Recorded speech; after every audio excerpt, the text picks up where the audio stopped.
Hello everyone, and welcome back to Monika Tournaud YouTube channel. Welcome to beautiful Newport Beach, California. And today is very special because I will be interviewing my first Wonder Woman for the YouTube channel.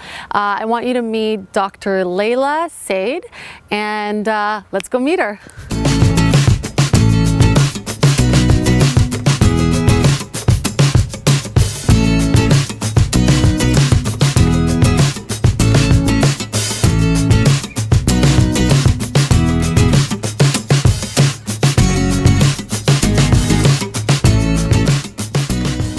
So Layla, how did you get into alternative medicine? So as I was growing up, I was witnessing my dad going through so many health-related problems. He was taking so many medications for his heart, for his diabetes, for his high blood pressure. And I saw that not only those medications made him feel better, but it actually made him age faster. So it made me realize that the medications are suppressing the symptoms and not getting to the roots of the problems. Having that image in mind, I actually, a series of other events took place in my life. And when I was 23, I was diagnosed with precancerous cells on my cervix. Or they would call it stage 0 cancer. They told me that I have to remove some part of the cervix. And as a result, I would not be able to have kids ever. So, I had to do what I had to do. And, I kind of worked on my immunity. I raised my immunity. And after, it was only 6 months later that one morning I woke up and my hearing was lost in one of the ear, my right side. And we went to the emergency room. They couldn't find, the reason behind it. They did all the diagnostic testings, MRI, CAT scan, all the blood works, and they couldn't find anything. So the only thing they ever told me was that it was the side effect for one of the drugs that I was on, which was birth control pill at the time. So all the life events that had happened to me, it actually led me to become more interested in a holistic route. I looked into holistic or alternative medicine. Mm-hmm. I found this great school and I got my master's in food science and nutrition.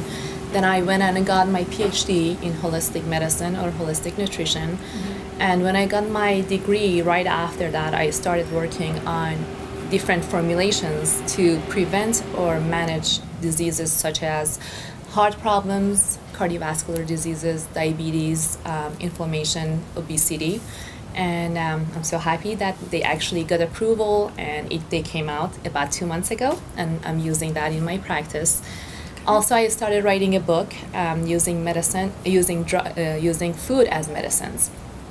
And just recently, I implemented that into my practice, which I design meals for different type of health conditions. Say for somebody who has cancer has different needs, nutritional needs than somebody who is diabetic or who's obese. So all of the things that all of the health-related issues that I had and I experienced going through what I had been going through, it made me realize that there is another medicine, which I would call it Eastern medicine, mm-hmm. or holistic medicine. Okay. And you mentioned that you have a book coming out. When is that book coming out? It's going to be coming out in 3 months. So okay. I wrote it. The publishing company is, they're working on it. I think about 2-3 months they're going to be printing it out, and it's going to be on Amazon and hopefully Barnes and Nobles. Very nice. Yes. So did you always know you wanted to be a doctor, or how did that ever come to your realization? So I always knew that I wanted to be a mommy. Okay. And to some extent, I think I wanted to be able to change lives in the best possible natural way. And I think what I went through and what I saw my dad going through and also other family members and friends, it directed me in a whole holistic path. And actually, I genuinely care about people, and when I can do anything to make their lives better or healthier, I would do it in a heartbeat. And I think that's why I became a holistic practitioner, just because I could use what I have inside of me and I can use it to make the world a better place, obviously. And, my passion became my purpose in life. I see. What do you think is the biggest difference between being a holistic doctor and the doctor that believes in using drugs and different pills and all of that too? Okay, so there is actually two models. There's a holistic model and there's a medical model. For the medical model, normally what the Western medicine does, they give you a drug and it actually suppresses the symptoms. It doesn't get to the underlying cause of the problem. So if somebody breaks their legs or if they need a surgery, obviously they have to go see a medical doctor. I wouldn't say, oh no, you have to go see a holistic doctor or holistic practitioners. But to prevent some health-related conditions, I think the holistic route is the best possible way. What are some of the challenges that come by being in your field? It hasn't been easy, I would say. It hasn't been an easy journey. It's actually, I've been on a roller coaster ride. We are all living in a society that everybody is looking for a quick fix. For example, if they have a headache, they come to me, they're like, okay, give me something, I want to get rid of the headache. So I have to change their mindset. The mindset is, we want to fight the disease rather than heal the disease. And when I tell them, well, we have to change your lifestyle, you have to change the way you eat, you have to exercise, you have to meditate, it actually puts a pressure on them. They're going to be an active participant in restoring their health. So once you make them realize that, okay, I'm actually doing something for my health to prevent so many diseases from happening, then they understand. And the example that I would use normally, I say, you see an oil leakage from your engine, from the car. Do you put a band-aid over the where the hole is, and you put a duct tape over the indicator, for you not to be able to see, oh, it shows me an oil leak? And they normally say, no, we would take him to the mechanic shop. I'm like, well, that's why you're here. You came to me because you told me that you have a headache. Now I have to find out why you're experiencing the headache. I have to get down to the roots of the problem. You help a lot of women who are trying to get pregnant or postpartum? I help a lot of women while they're trying to get pregnant, during, and also postpartum. I see a lot of ladies before they're trying to even conceive, they want to make sure that they're ready, that their body is actually pure, I would say. And I see a lot of them who used to smoke or use alcohol, or actually they're like, or something like, they're eating lots of junk. They just wanted to detoxify their body, and that's what I help them with. And during the pregnancy, I help them with the morning sickness, with the emotional ups and downs, and also for the postpartum part, I help them all throughout the breastfeeding. When they're ready to lose their extra weight, I help them, and also I help them to heal their depression for good. Because if you're not healing or dealing with the depression in a right way, you may feel okay for a while, and then it will come back again to you. And when you have women coming to, maybe they haven't seen you before they got pregnant or during their pregnancy, do you have a lot of women coming to you right after having a baby in a little bit of a panic mode, saying, oh my God, I have this, I'm feeling, the ups and the downs, and what do you do for those types of women? Yes, I see a lot of ladies who come to see me right after the birth of their child. And I become their life coach in a sense. So I would help them physically, mentally, and spiritually to have the balance in their lives, to kind of go through this hormonal ups and downs that they're going through. And we actually make it as a team. I don't look at it that, they're my patient, or they don't look at me as a doctor. Then we become a team, and we actually work together in getting to our goal. So I think the holistic approach is very important in adults. How can we help our children become more aware of their surroundings and the natural way of being? So basically, I would tell the moms that the kids, the first thing they see is the way you are at home, the way you're presenting the food to them. And I'm so against these baby foods, cans that they're selling outside. Yes. So I actually have recipes for the mommies how to make their own baby food, and it tastes yummy. It's natural. It's organic, and the babies actually love it because that's the true food. They're not, synthetic. They're not, these over the counter with GMOs and all these preservatives.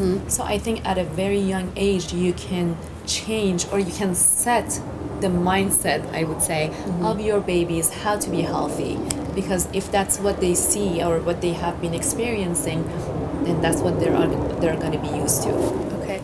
So all the talk about you helping other women who are pregnant, postpartum, trying to get pregnant, you have an amazing childbirth story. Can you tell us a little bit about it from the beginning, how you got pregnant, all the way to when you had your baby?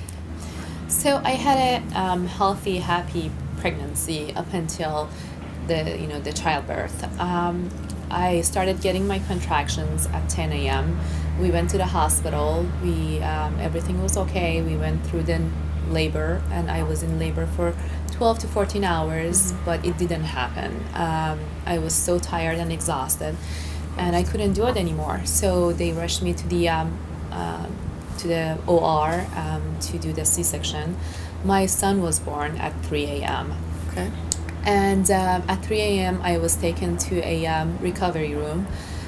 And between 3 and 6 a.m. I had a major blood loss. And since no nurses were coming to see me or to attend to me, my blood pressure was lowered to 40/20. Wow. So my organs were shutting down, and my lungs were filled with water. They had to rush me back to the OR to do surgery and to stop the bleeding.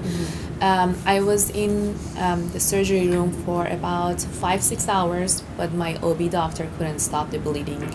They couldn't see where the oozing was from. They couldn't see the source. So they had asked my husband that if it would be okay to take my uterus, my ovaries, everything out in order to stop the bleeding. And it was at that time that there was this doctor who is an oncologist surgeon came into my room, and I got lucky because he was next door to us. He came into our room, and after I think a couple of hours, he could stop the bleeding, but I was in coma. So because of all my organs had shut down and my lungs were filled with water, I was in coma for about, I think, 6 or 7 days after, and you could just, the size of my head, I saw the pictures afterwards, and the size of my head was the size of a watermelon. It was huge, and I was swollen, and I was so pale. My platelets were like so low, and I had 16 units of blood transfusion twice, and still, because of that, I had a little bit of a memory loss. My eyes, I couldn't see much, and I didn't know what happened. So I actually didn't know that I had a childbirth, that somebody came in and reminded me, oh, this is what happened. I'm like, oh, Did you meet your child at that point? No, I didn't. And I couldn't. I was in coma. So what happened was, while I was in coma, I had this amazing, profound experience, and I would call it near-death experience, if you may. I was going through, I was moving at a speed of light, and I could see all my childhood memories blinking, in front of my eyes. And I didn't have any recollections of them, because I was like so young that they were in my subconscious mind. And then when I asked them later from my mom, and my mom was like, how would you know that? You were only 1 year old, or you were only 2 years old. How did you know that you went to these places, and your dad did this or did that? So as if I could see everything, and I could sense it, but my body was out of it. And the story that it's a very strange story, that when I came out of the coma, I told one of the nurses, that, oh, where is that doctor with a beard? And she looked at me, she's like, well, that's the guy who came into the OR and stopped the bleeding, but you were out. You were out like for 6-7 hours and you were in a coma. How did you see him? Yeah. I was like, well, I saw him, doing, the thing, what he was doing on me. But, for me, I thought I really saw him. But for her, she was like looking at me, how could you see him? And I described, oh, he had a facial beard, and I didn't know his name. And she was like, yeah, Dr. Berman. I'm like, oh, okay, yes. And she was like shocked. You could see the look on her face, and she was shaking. And but at that point, I realized that I was always taking care of my well-being in a mental aspect and in a physical aspect, but in a spiritual aspect, I was lacking. So when I saw that, there's a higher power that actually is looking over me and, protecting me, it actually made me realize that, okay, I'm in a right type of field. I love holistic because in a holistic route, it makes the connections between the mind, body, and soul. And, that experience it was such an amazing, great, it was just awesome. Life-changing? Life-changing for me. That, where I was, I could, sense all the beauty of life, all the unconditional love that I was given. And, and I think we're all blessed to be here, and we should take care of our bodies, in a best possible way, because, that's all we have. Of course. So, now that you've had this crazy experience, out-of-body experience, life after death and all of that, you ended up waiting 5 years, right? Because you were probably frightened to do it all over again. You didn't know how it was going to turn out to have another baby. What was your second experience like with childbirth? Was it similar to this? Hopefully not. So yes, I was scared for, and I waited for 5 years. I had to work on myself in a great detail. I went to classes, I studied a lot, and when I was ready, we had our second baby. It's a baby girl, and she's 5 years old, she's healthy, and it was nothing even close to that experience. I was in a do you call it high-risk pregnancy? I had like 12 doctors on my bed. I'm sure after the first experience. But it was amazing. It was amazing. So it's good experience overall. It was. I wouldn't even change the world for that. I was. Any plans for number 3, or are you done? I am done. I'm done for good. Done for good. Okay. What message do you hope to send to all the women who have watched this interview? That we are not alone in our life experiences. If you're going through some hardship in your life, or if you're going through some hurdles, just know that you're not alone. As a holistic practitioner, I would encourage everybody to be mindful of their mind, body, and soul connection. And once you reach that balance in life, you can conquer anything and everything in life. And all the ladies out there, I think you should know that you're magnificent in your own way, and you shouldn't let anybody or anything to take that away from you. That's very sweet, very sweet. And I completely agree. We live in such a world where it's so hard, I think, for other women to empower other women. A lot of women out there are terrified of other women's success, which I don't feel that way at all. I feel that, I like to uplift other women. Exactly. And through women empowerment, we ourselves can become more successful, and balance ourselves the way you've been saying, the mind, body, and soul. How do you feel that you empower women in your own life? Okay. So what I have done, I have started having workshops for the ladies out there, and also this has been my dream, to be able to have a community of ladies, or ladies who are actually determined in life to get somewhere, as far as if it's their profession, if it's health wise or spiritual wise. We should be able to help each other, to hold each other's hands, and lead a lead each other to be a more successful person. And I think once we get to that point of this balancing everything within ourselves, when somebody else, say our friends, somebody we know is successful, we're going to be very happy for them. Exactly. Their success is becoming part of our success. Exactly.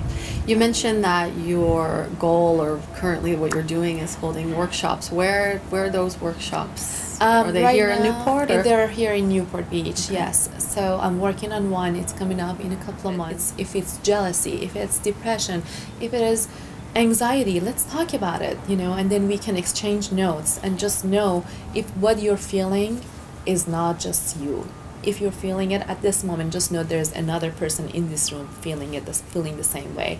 And we can help each other. We can, by just motivating each other to be more honest about our emotions. Well, thank you so much for having us in your beautiful home, and I hope you keep us posted about your current and future workshops. Thank you for having me. It's been a wonderful experience. Yay!